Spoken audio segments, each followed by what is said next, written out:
Oftentimes, the last generation of a product is considered the best and made good decisions that just did not work out, like with the Zune HD, the final Zune, or if Sega's last mainstream game console, the Dreamcast.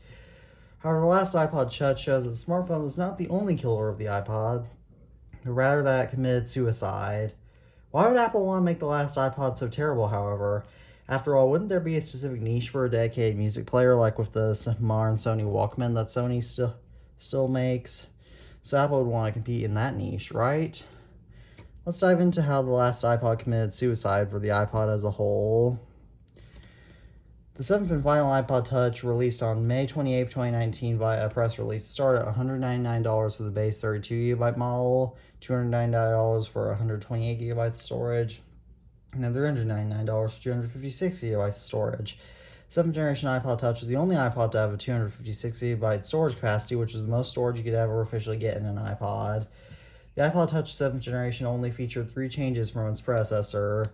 It had the A10 Fusion processor found in the then 3-year-old iPhone 7, which will become important later in the video, compared to the A8 processor in the 6th generation iPod Touch, which causes it to support augmented reality and raise to wake.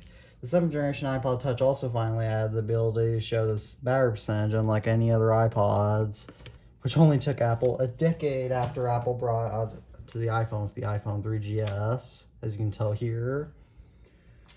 The 7th generation iPod Touch also featured a new font on the back compared to the 6th generation iPod Touch. As you can tell, it's slightly different.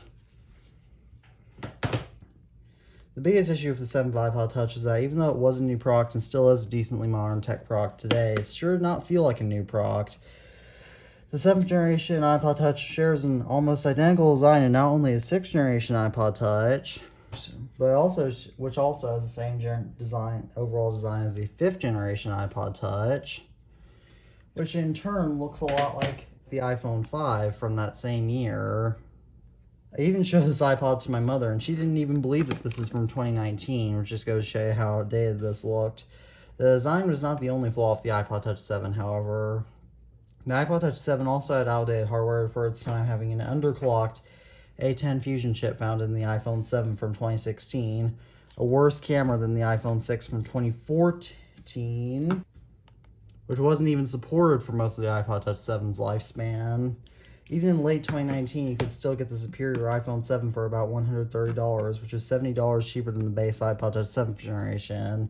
Even though the iPod Touch was practical to give it to a child in its heyday, during the iPod Touch 7's lifespan, it just made more sense for parents to give their children their old phones, like when my mom gave me her old iPhone 8 Plus, which had way superior hardware to the iPod Touch 7, and when my mom gave me her old iPhone 11 Pro Max.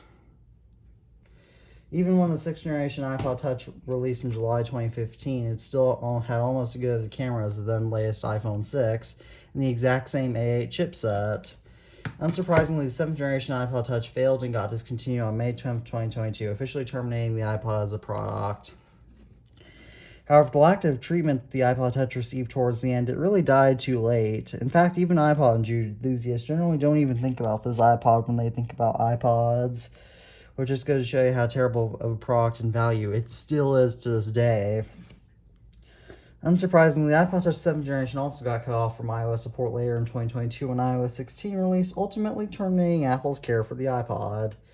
What do you think about the 7th generation iPod Touch, and did you have one? Please comment that down below. As always, thank you all for watching this video. I'm the iTunes Fanboy, and peace out.